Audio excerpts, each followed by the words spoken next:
Hello everyone, नमस्कार। मेरा नाम कात्यायनी शर्मा कंटवाल है और मैंने अभी दिल्ली जुडिशल सर्विस एग्जामिनेशन 2019 में सेकंड रैंक हासिल करी है। इस वीडियो के माध्यम से मैं दिल्ली नॉलेज ट्रैक के थ्रू मुझे एक अपॉर्चुनिटी मिली है कि मैं आपके साथ शेयर कर सकूं कि मैंने क्या स्ट्रैटेजीज़ अपनाई जिसके कारण कि मुझे आज ये मुकाम हासिल हुआ है। इस वीडियो में मैं स्टेप बाय स्टेप अपने पूरी जर्नी का मैं आपको एक्सप्लेन करूंगी कि किस तरह से मैंने हर एक हर्डल को क्रॉस किया, वो चाहे फिर इस जर्नी के हर्डल्स हों या फिर एग्ज़ाम के 3 स्टेप्स हों जो कि आपको क्रॉस करने होते हैं। तो इस वीडियो के थ्रू मैं वो आपके साथ शेयर करना चाहती हूँ। तो सबसे पहले तो ये मेरा 3rd अटैम्प्ट था दिल्ली जुडिशल सर्विस एग्जामिनेशन में और मेरी प्रिपरेशन दिल्ली स्टेट के लिए फोकस थी। मैंने और कहीं के लिए ज़्यादा प्रिपेयर किया नहीं था। तो मेरी preparation focused solely on Delhi थी। कई बार ऐसा होता है कि एस्पिरेंट्स एक स्टेट से ज़्यादा के लिए प्रिपेयर करते हैं, तो उस हिसाब से आपको स्ट्रैटेजी थोड़ा सा बदलनी पड़ती है। क्योंकि मैंने सिर्फ दिल्ली पर फोकस किया था तो मेरी स्ट्रैटेजी दिल्ली फोकस्ड थी। तो सबसे पहले ये सभी को पता है कि ये एग्जामिनेशन 3 स्टेजेस में किया जाता है। सबसे पहले प्रिलिमिनरी एग्जामिनेशन होता है, उसके बाद मेंस होता है जो कि एक सब्जेक्टिव एग्जामिनेशन होता है, और एंड में इंटरव्यू होता है। प्रीलिम्स में जो दिल्ली का पेपर होता है वो 200 मार्क्स का होता है। It's an objective type question examination and इसमें 200 क्वेश्चंस होते हैं। हर सही आंसर के लिए आपको 1 मार्क्स दिया जाता है और हर गलत आंसर के लिए 0.25 डिडक्ट होता है। तो इसलिए बहुत स्मार्टली आपको स्ट्रैटेजाइज करना पड़ता है ताकि आप नेगेटिव मार्किंग के कारण नीचे ना आए। इसमें 150 मार्क्स का लॉ का पोर्शन होता है जिसमें कि लॉ अलग अलग सब्जेक्ट से क्वेश्चंस पूछे जाते हैं और 50 मार्क्स का इंग्लिश और जीके पूछा जाता है। अगर हम इंग्लिश और जीके का पहले मैं बात करना चाहूँगी। इंग्लिश में तो प्रैक्टिस उसी के थ्रू आप कर पाएंगे because there is no fixed format कि इसी टाइप के क्वेश्चंस पूछे जाएंगे, तो वो प्रैक्टिस के ही साथ आएगा। As far as the GK portion of the paper is concerned, Delhi specially वो फोकस करते हैं लेटेस्ट पर। तो क्योंकि वो लेटेस्ट पर फोकस करते हैं इसलिए मैंने पर्सनली स्टैटिक जीके बहुत ज़्यादा नहीं पढ़ा। मैं ये नहीं बोलूँगी कि मैंने बिल्कुल नहीं पढ़ा, ऑब्वियसली मैंने तैयारी करी थी, पर मैंने उतना ज़्यादा नहीं पढ़ा जितना कि शायद किसी और स्टेट में किया जाता हो जहाँ पर कि स्टैटिक जीके बहुत ज़्यादा पूछी जाती है। दिल्ली में जनरली जीके का पोर्शन करंट अफेयर से पूछा जाता है। तो मेरे हिसाब से अगर आप न्यूज़पेपर्स से अपडेटेड हैं, लेटेस्ट मैगज़ीन्स पढ़ रहे हैं जैसे कि प्रतियोगिता दर्पण और बाकी और सारी जो मैगज़ीन्स होती हैं, और अगर आप ये जो सारी वेबसाइट्स हैं जैसे live law, bar and bench, जो कि सारे के सारे लीगल जो डेवलपमेंट्स हो रहे हैं उनसे आपको अपडेटेड रखती हैं, अगर आप वो सब के साथ आप ऑन ट्रैक हैं एटलीस्ट 6 मंथ्स और an year before the exam is conducted. For example अगर जनवरी में एग्ज़ाम है तो पिछले साल के जनवरी से लेकर अभी तक एटलीस्ट आपको पूरा पता होना चाहिए कि क्या क्या लीगल डेवलपमेंट्स हुए हैं और क्या क्या सोसाइटल डेवलपमेंट्स हुए हैं ऑल ओवर द वर्ल्ड। तो अगर आप उनसे अपडेटेड हैं, मैक्सिमम पोर्शन आपका जीके का कवर हो जाएगा और थोड़े बहुत स्टैटिक जीके के क्वेश्चंस वो आप किसी भी मैगज़ीन के या किसी भी बुक के थ्रू कर सकते हैं जो कि स्टैटिक जीके की हो। मैंने मनोरमा से थोड़ा बहुत पढ़ा था और प्रतियोगिता दर्पण में चीज़ें बार बार आती रहती हैं। अगर कुछ भी लेटेस्ट डेवलपमेंट है तो वो पुराना भी एक्सप्लेन करते हैं, तो उसके कारण आपको पुराना भी आपका कॉन्सेप्ट्स आपके क्लियर होते जाते हैं। तो ये मेरा जीके का था। As far as the law portion is concerned, Delhi में प्रिलिमिनरी एग्जामिनेशन का पैटर्न पिछले 2 साल में थोड़ा सा बदल गया है। पहले बेयर एक्ट बेस्ड क्वेश्चंस थोड़ा ज़्यादा आते थे, तो उस समय पर क्योंकि मैंने 2017 का एग्ज़ाम भी दिया है जिसमें पुराना पैटर्न फॉलो किया गया था, तो उस समय पर बेयर एक्ट्स पर ज़्यादा फोकस होता था, जिसमें कि स्पेशली सेक्शंस अच्छे से पढ़ना, उनकी लैंग्वेज को अच्छे से ग्रास्प करना, वर्ड्स ना मिस करना, मैं उस पर फोकस करती थी। लास्ट 2 years में they have started focusing on latest case laws. तो जितने भी लेटेस्ट लीगल डेवलपमेंट्स हुए हैं उसमें भी आपको एकदम you have to be on the top of them. तो इसके लिए मैंने लाइव लॉ और बार एंड बेंच, इन दोनों के जो ऑनलाइन जो भी लीगल डेवलपमेंट्स आते रहते थे, मैं एक नोटबुक में सारा का सारा अपना नोट्स बनाती रहती थी। ये मैं रोज़ का रोज़ करती थी। और जो भी इम्पोर्टेंट अच्छा, इसमें जैसे आपके पास सब्जेक्ट्स की लिस्ट है, जैसे CPC, CRPC, IPC, एविडेंस, जो भी दिल्ली अपने प्रिलिमिनरी एग्जामिनेशन में पूछता है, उसी के जो लीगल डेवलपमेंट्स हैं उनका आपको ट्रैक रखना है। आर्बिट्रेशन, स्पेसिफिक रिलीफ एक्ट, तो उनसे रिलेटेड जो भी डेवलपमेंट्स हो रहे हैं उनका आप ट्रैक रखिए। एक नोटबुक लीजिए, उसमें रोज़ के रोज़ आप नोट्स बनाइए। रोज़ के रोज़ देखिए कोई ऐसा केस आया है क्या जिसने लॉ की पोजीशन को बदला है, या किसी चीज़ को क्लैरिफाई किया है, या सेक्शन को इंटरप्रेट किया है। तो अगर ऐसा कुछ भी है आप बस उसको एक जगह पर नोट कर then just keep reading them again and again. ये मेरी स्ट्रैटेजी थी। देन बिकॉज इसमें नेगेटिव मार्किंग भी होती है, तो आपको थोड़ा सा केयरफुल रहना पड़ेगा कि आप ऐसे क्वेश्चंस ना अटेम्प्ट करें जिनमें कि आप बिल्कुल आप श्योर हैं ही नहीं। ऑफ कोर्स ऐसे क्वेश्चन हो सकते हैं जहाँ कि आप नैरो डाउन कर दें कि 4 में से 2 ऑप्शंस में से एक आपको सही लग रहा है, तो वहाँ पर आप थोड़ा सा रिस्क ले सकते हैं। पर अगर कोई ऐसा क्वेश्चन है जिसके लिए आप बिल्कुल क्लूलेस हैं, आपको नहीं पता है, और ऐसे क्वेश्चंस होंगे और काफ़ी सारे होंगे, तो अगर आपको ऐसा लगता है कि कोई भी ऐसा क्वेश्चन है तो वो तो बिल्कुल ना अटेम्प्ट करें, बिकॉज नेगेटिव मार्किंग आपके मार्क्स नीचे ले जाएगा। तो मेरे एक्सपीरियंस के हिसाब से प्रीलिम्स के लिए बैरैक्स का थरो नॉलेज, आपका न्यूज़पेपर्स का reading every day, and latest magazines के साथ अपडेटेड रहना, live law, bar and bench जैसी वेबसाइट्स के थ्रू लीगल डेवलपमेंट से अपडेटेड रहना। आई थिंक ये 5-6 चीज़ें हैं जो कि would definitely help you in getting through the prelims examination. Now when we come to the mains examination, मैं अपनी जर्नी के हिसाब से जो आपको बता सकती हूँ वो ये है कि मैंने तो मेंस के लिए प्रीलिम्स से पहले प्रिपेयर करना शुरू किया था। It's a very long journey जब आप प्रिपेयर करते हैं इस एग्जामिनेशन के लिए। हो सकता है आप फर्स्ट ही अटैम्प्ट में से क्लियर कर ले, लेकिन हो सकता है आपको सेकंड और थर्ड अटैम्प्ट भी लगे, जैसे मुझे लगा है। तो उस केस में आपकी जर्नी 2-2, 3-3 साल लंबी हो जाती है। तो जब आपकी जर्नी इतनी लंबी होने वाली है, और या फिर आपका कोई एग्ज़ाम है जो कि आपको पता है 1 साल लगेगा, तो उस 1 साल की जर्नी के लिए एटलीस्ट आपको उस स्टार्ट करने से पहले 3 से 4 दिन देने पड़ेंगे, जिसमें कि आप स्ट्रैटेजाइज करें कि आप ये जर्नी लेने कैसे वाले हैं। तो मेरा पर्सनल एक्सपीरियंस जो था, मैं ये करती थी कि जैसे मैं किसी एग्ज़ाम के लिए प्रिपेयर करने वाली हूँ, या मेरा कोई नया स्टेप स्टार्ट होने वाला है, जैसे कि मेंस प्रीलिम्स होने वाला है या मेंस होने वाला है, तो मैं 2-3 दिन बैठूंगी, मैं सारे सब्जेक्ट्स की लिस्ट बनाऊंगी, मैं पास्ट 5 ईयर क्वेश्चन पेपर्स उठाऊंगी। उसके बाद मैं देखूंगी उनमें क्या क्वेश्चंस पूछे गए हैं। एट टाइम्स बार बार सेम टॉपिक्स रिपीट किए जाते हैं, हाइपोथेटिकल सिचुएशन बदल जाती है पर टॉपिक सेम रहते हैं। तो अगर कोई ऐसे ओवरलैपिंग टॉपिक्स हैं जो कि बार बार आपसे पूछे जा रहे हैं, तो वो आप उन पर आप स्पेशली ध्यान रखिए, क्योंकि वो बहुत हाई पॉसिबिलिटी है कि वो दोबारा भी आ जाएं। तो उनमें उनको आपको ज़्यादा टाइम देना पड़ेगा, बजाय कि ऐसे टॉपिक्स के जो कि कभी पूछे ही नहीं गए।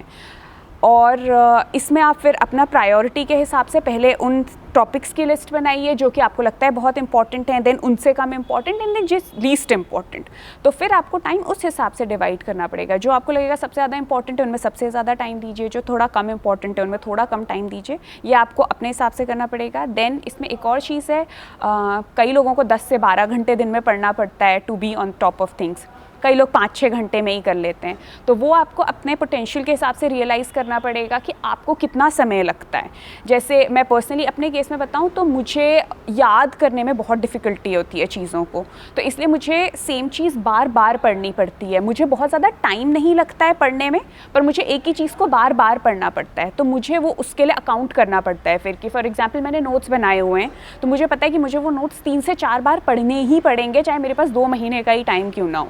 तो मुझे टाइम उस हिसाब से डेडिकेट करना पड़ता था। अगर आप एक ही बारी में पढ़कर ग्रास्प कर लेते हैं और नहीं भूलते हैं तो आप उस हिसाब से करिए, लेकिन अगर आप मेरी तरह आपको ज़्यादा बार पढ़ना पड़ता है तो आपको फिर उस हिसाब से टाइम डेडिकेट करना पड़ेगा। देन मेंस के लिए I think what's important is कि आप बहुत फोकस्ड रहें फ्रॉम द वेरी बिगनिंग कि आपको अपना टाइम डिवाइड कैसे करना है। तो सारे important subject CPC, CRPC, evidence, Indian penal code, specific relief act, जो भी पूछे जाते हैं आप पेपर वाइज, क्योंकि मेंस में 4 पेपर्स होते हैं। पहला होता है GK इंग्लिश का, then civil law 1, civil law 2 and then criminal law. तो उन पेपर्स में जितने सब्जेक्ट्स पूछे जाते हैं उनकी आप लिस्ट बनाइए।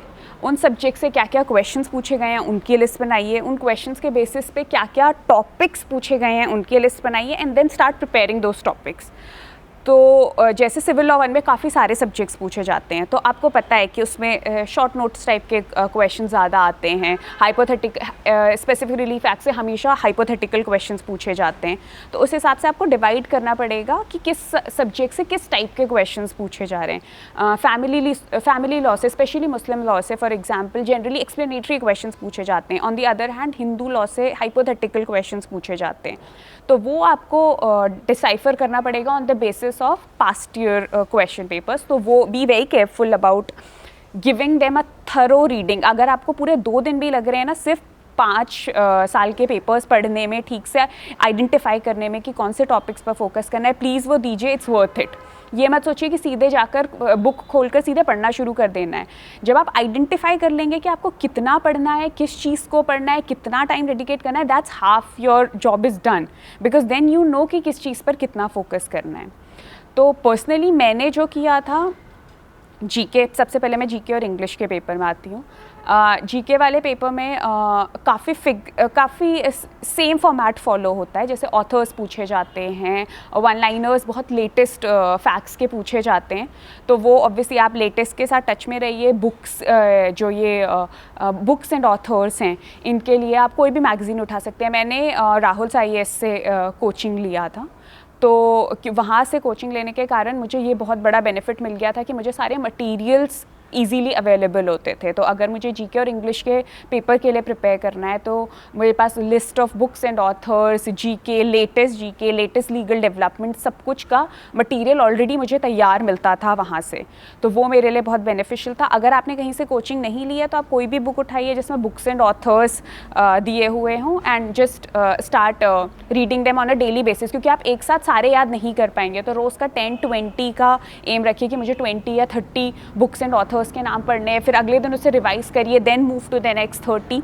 तो इस तरह से धीरे धीरे वो आपके माइंड में इनग्रेन होते जाएंगे। प्लस आपके पास चॉइसेस भी आती हैं, जैसे वो 10 बुक्स के नाम देते हैं और उनमें से बोलते हैं 5 के आप ऑथर्स लिखिए, तो क्योंकि वहाँ पर आपको चॉइस मिल जाता है, तो इफ़ यू आर थोड़ा बहुत भी आपको पता होगा तो आप आसानी से 5 बुक्स अटेम्प्ट कर लेंगे।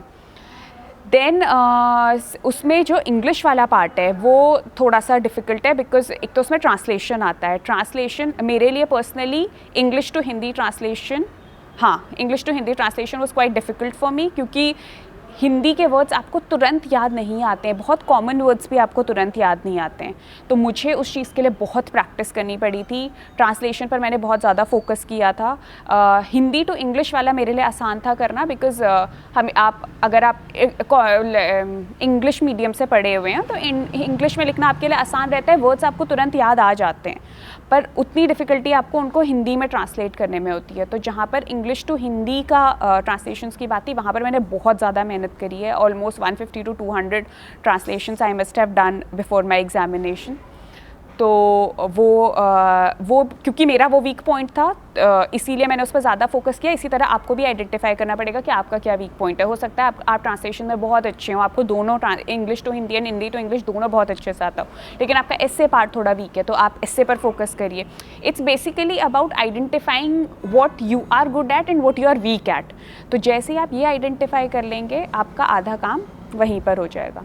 देन एस्से के लिए टॉपिक्स आप अगर आप पुराने भी पेपर्स उठाएंगे तो आप देखेंगे जनरली ऐसे टॉपिक्स पूछे जाते हैं जो कहीं ना कहीं लेटेस्ट में न्यूज़ में हैं।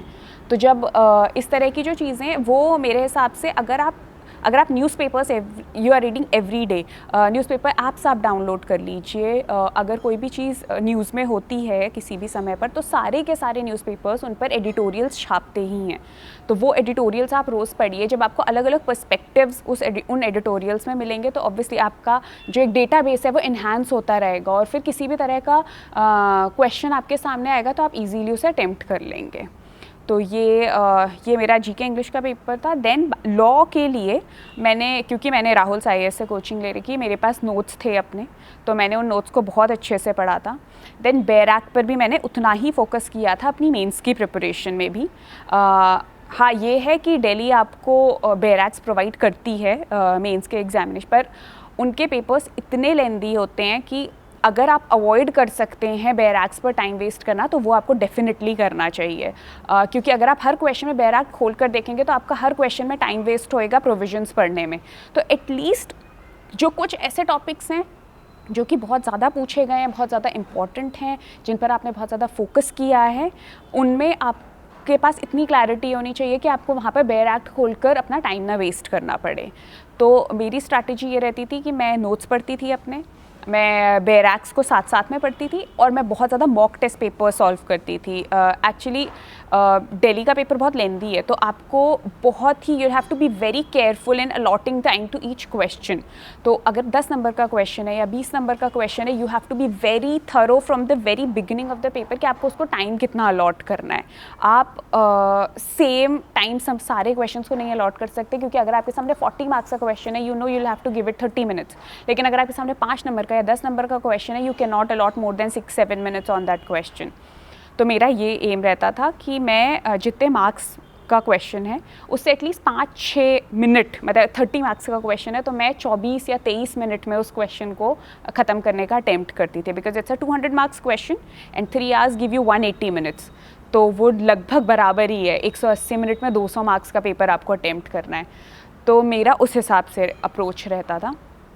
देन क्योंकि दिल्ली बहुत ही ज़्यादा कॉन्सेप्ट्स पर फोकस करता है, बहुत आपकी मेमोरी, अगर आपको बहुत सारी चीज़ें याद नहीं भी रहती हैं तो they don't focus on that thing, they focus on the fact whether your concepts are clear और नॉट।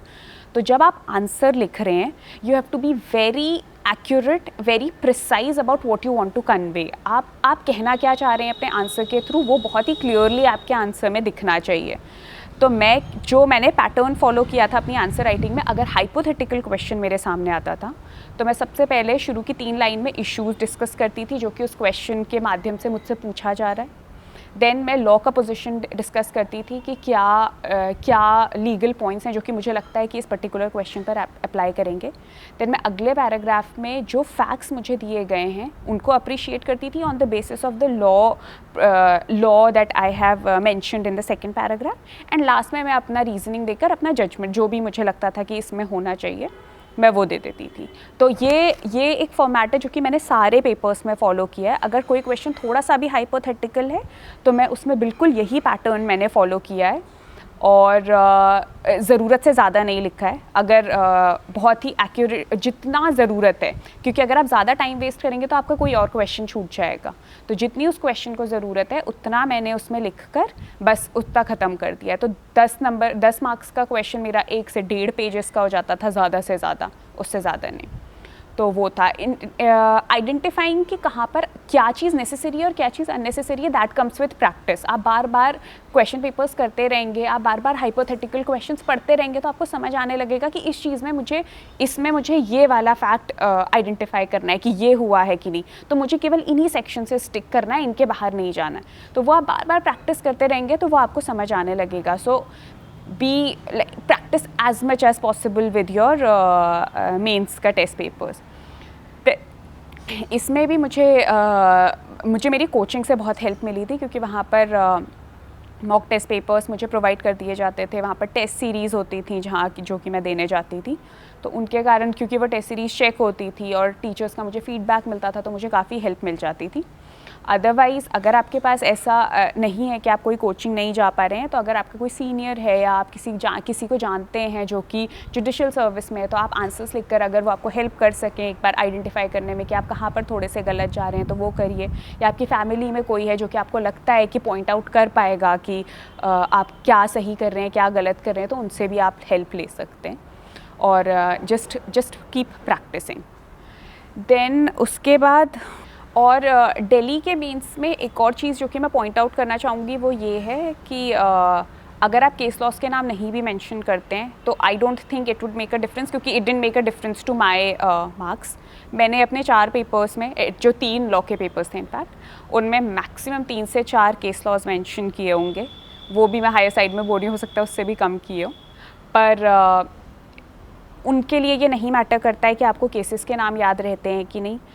ये नहीं मैटर करता कि आपकी मेमोरी कितनी शार्प है। अगर आपके कॉन्सेप्ट्स क्लियर हैं, अगर आप फैक्ट्स अप्रिशिएट कर पा रहे हैं, लॉ को ठीक से अप्लाई कर पा रहे हैं, they will appreciate that thing. तो अगर क्लैरिटी है आपके थॉट प्रोसेस में and that's visible in your answers, वो केवल उस चीज़ को अप्रिशिएट करेंगे. सो इवन इफ़ योर, अगर आप केस लॉस के नाम याद रख लेते हैं तो वो तो बहुत ही अच्छी चीज़ है, वो सोने पे सुहागा वाली बात हो गई कि आपने केस लॉ भी मेंशन कर लिया.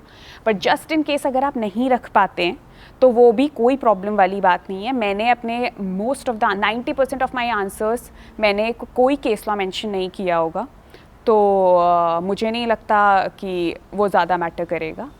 एंड एक और चीज़, अगर सपोज़ कोई क्वेश्चन है और आपने पेपर हो जाने के बाद आपको ऐसा लगता है कि आपने जो अपना डिसीजन दिया है वो अगेंस्ट है उसके जो कि कोर्ट ऑलरेडी होल्ड कर चुके हैं, तो इतनी कोई घबराने की बात नहीं है. अगर आप अलग डिसीजन भी देते हैं लेकिन आप उस डिसीजन को जस्टिफाई कर देते हैं तो भी वो ऐसा नहीं है कि वो आपके अगेंस्ट होल्ड करेंगे कि आपने उल्टा डिसीजन क्यों दिया. Of course, maximum questions में you should stick to the point of law that has been upheld by the court. But just in case एक आध कोई ऐसा question हो गया जिसमें कि आपने opposite reasoning या opposite view hold कर लिया है court से, तो it's nothing to be scared of.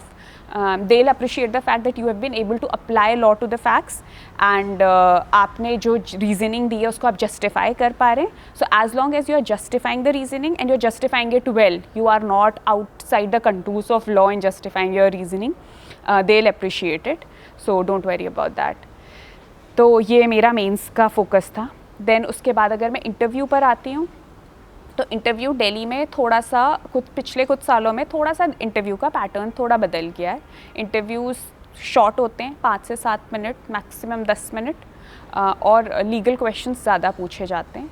तो आप अगर ये बेसिकली CV बेस्ड हो जाता है. फिर अगर उन्होंने आपसे कुछ भी पर्सनल पूछ लिया, जैसे फॉर एग्जांपल मेरे इंटरव्यू में मुझसे ये पूछ लिया गया था कि मैंने अपने ग्रेजुएशन के बाद अभी तक क्या किया है.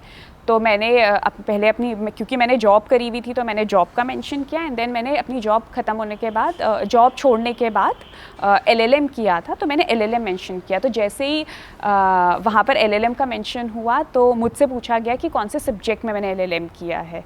और जैसे मैंने सब्जेक्ट मेंशन किया, मेरे सारा का सारा इंटरव्यू उसी सब्जेक्ट पर फोकस्ड था. तो अगर आप कुछ भी ऐसा मेंशन करें, कोई आपने जॉब करी हो किसी पर्टिकुलर फील्ड में, या आप जॉब कर रहे हैं, या आपने कोई डिग्री ली है स्पेसिफिकली आपने ग्रेजुएशन के बाद, तो B very thorough with the subjects that you mention along with that. अगर जैसे मेरा एक फ्रेंड है, उससे क्योंकि वो बैंकिंग सेक्टर में था तो उससे बैंकिंग लॉ के क्वेश्चन बहुत ज़्यादा पूछे गए. उसका इंटरव्यू CPC CRPC कॉन्स्टिट्यूशन पर आया ही नहीं. मेरा LLM क्योंकि कॉन्स्टिट्यूशनल लॉ से था तो मुझसे कॉन्स्टिट्यूशनल लॉ के बहुत ज़्यादा क्वेश्चंस, इनफैक्ट मेरे से सारे ही क्वेश्चंस कॉन्स्टिट्यूशनल लॉ के पूछे गए. और they ask you very direct questions, बहुत ज़्यादा ऐसे घुमा फिरा के नहीं पूछते हैं. सो if you have prepared well for the preliminary examination, you have prepared well for the mains, and then you have revised everything before your interview, and you have thoroughly kept in track with the latest developments that have been taking place, आपका interview अच्छा हो जाएगा. मुझसे मेरे interview में सीधे article 12, article 15 sub clause 3 इन पर questions पूछे गए थे. तो वो उस तरह के मुझसे क्वेश्चंस पूछे गए. और इंटरव्यू में आपसे पर्सनालिटी बेस्ड क्वेश्चंस, ऐसी भी पॉसिबिलिटी है कि हो सकता है आपसे पर्सनालिटी बेस्ड क्वेश्चंस पूछे जाएं, आपसे आपकी फैमिली से रिलेटेड क्वेश्चंस पूछे जाएं, आपने लॉ क्यों किया है, आप जुडिशल सर्विसेज में क्यों आना चाहते हैं. तो इन तरह के क्वेश्चंस के लिए आप पहले से थोड़ा सा प्रिपेयर्ड रहिए, थोड़ा सा आंसर प्रिपेयर कर लीजिए, थोड़ा सा सोच कर जाइए और वहाँ पर सच बोलिए. अगर आप सच बोलेंगे तो वो उनको आपके चेहरे पर दिखेगा कि आप सच बता रहे हैं. किस कारण से आप जुडिशल सर्विस में घुसना चाहते हैं, क्यों आपने लॉ किया है, LLM अगर आपने किसी सब्जेक्ट से किया तो आपने वो सब्जेक्ट क्यों चूज़ किया है. इस तरह के क्वेश्चंस जो कुछ स्टैंडर्ड क्वेश्चंस है पर्सनालिटी बेस्ड, उनके साथ आप थरो रहिए. और I think that should be more than enough for your interview. And उसके अलावा time management, as far as time management is concerned, तो हर स्टेज के लिए टाइम मैनेजमेंट अलग है. जैसे मेरे केस में बिकॉज मैंने मेंस के लिए पहले प्रिपेयर करना मैं शुरू करती हूँ, तो अगर मेरा एग्ज़ाम होने वाला है तो उसके 6 महीने पहले से मैं मेंस के लिए प्रिपेयर करना शुरू कर दूँगी. और प्रीलिम्स के लिए मैं हार्डली 2 महीने पहले डेडिकेटेडली प्रीलिम्स पे फोकस करना शुरू करती हूँ. तो जब तक मैं मेंस के लिए प्रिपेयर कर रही हूँ तब तक जैसा मैंने आपको बताया, पुराने पास्ट ईयर पेपर्स अप्रिशिएट करना, टॉपिक्स देखना, आइडेंटिफाई करना, वो सारा का सारा मेरा उन 4-5 महीने में हो जाता है. Then once I start preparing for the preliminary examinations, then मैं बेयर एक्ट पर फोकस करने लगती हूँ, लेटेस्ट लीगल डेवलपमेंट्स पर और मॉक टेस्ट पेपर्स. तो अगर आप किसी कोचिंग इंस्टीट्यूट को आपने ज्वाइन किया हुआ है तो आप उनसे मॉक टेस्ट पेपर्स ले सकते हैं, बुक्स खरीद सकते हैं मार्केट में, जुडिशल सर्विस एग्जामिनेशन से रिलेटेड इतनी सारी बुक्स हैं, बुक्स लीजिए, उन पर प्रैक्टिस करिए, basically practice as much as possible, whether it's preliminary examination और इट्स मेंस, आप प्रैक्टिस करिए, जितने ज़्यादा मल्टीपल चॉइस क्वेश्चंस कर सकते हैं करिए, बिकॉज वहाँ पर अगर आप यूज टू हैं फटाफट क्वेश्चन पढ़कर ऑप्शंस ये भी आइडेंटिफाई करना पड़ेगा आपको वो क्वेश्चन पढ़कर कि मुझे इस पर टाइम वेस्ट करना भी है कि नहीं, क्योंकि जैसे मैंने जब अपना प्रीलिम्स दिया था तो उसमें एटलीस्ट 30 से 40 क्वेश्चंस ऐसे थे जिनका मुझे क्लू ही नहीं था कि ये कहाँ से हैं, तो उन पर फिर मैंने केवल क्वेश्चन पढ़ा एंड आई न्यू कि मुझे नहीं आता है, तो I just left that question, तो वो आइडेंटिफाई करिए। और ये सब मॉक टेस्ट पेपर्स के थ्रू आपको बहुत अच्छे से आ जाएगा, बिकॉज जब आप टेस्ट पेपर्स देंगे वहाँ पर भी आपको सर्टेन क्वेश्चंस ऐसे मिलेंगे जो इनके बारे में आपको 100% पता होगा, लेकिन कुछ ऐसे भी होंगे जिनके लिए आप क्लूलेस होंगे, तो वो क्विकली थिंकिंग कि ये whether it falls in this category और this, it comes with practice, so just keep practising those papers. तो मेरी स्ट्रैटेजी यही होती थी, जैसे जब आप मेंस के लिए, जैसे मैं क्योंकि मेंस से शुरू करती थी, तो जब मैं मेंस के लिए प्रिपेयर कर रही हूँ उस समय पर मैं नोट्स भी पढ़ूंगी, मैं बैराग भी पढ़ूंगी, तो क्योंकि मैं वो सब पढ़ रही हूँ तो मेरी ऑटोमेटिकली प्रीलिम्स के लिए भी प्रिपरेशन हो रही है।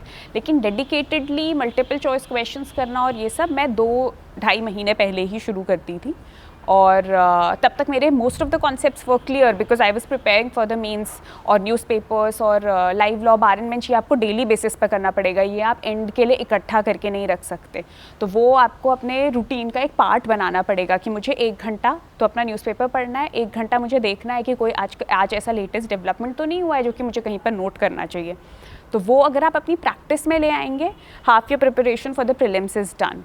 So that's how I did it. Apart from that, just keep a focused vision towards your goal. आप बहुत ज़्यादा, आपकी फैमिली आपको सपोर्ट करेगी, आप खुद को कभी कभी आपको ऐसा भी लगेगा कि बहुत ज़्यादा ओवरवेलमिंग हो रहा है, उस समय पर look out for your support system.